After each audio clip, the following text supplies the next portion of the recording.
கரெக்டாக பர்ஃபெக்டாக சூஸ் பண்ணியிருக்காரு. இந்த படத்தில் நடிச்சிருக்கிற எல்லாருமே தங்களோட நடிப்பை அவ்வளோ அற்புதமாக வெளிப்படுத்தியிருக்காங்க.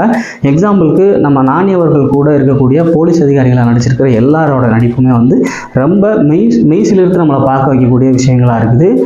எக்ஸாம்பிளுக்கு இந்த படத்தில் நம்ம நானி சார் வந்துட்டு ஒரு அம்மா கிட்ட ஒரு சத்தியம் ஒன்று கொடுப்பாரு. அந்த சத்தியத்தை காப்பாற்றுறதுக்காக தனியாளாக அந்த வில்லனோட கேங்குள்ளே போயிட்டு அங்கே இருக்கக்கூடிய ஒரு 50-60 பேர் கூட ஃபைட் பண்ணிட்டு வருவார்.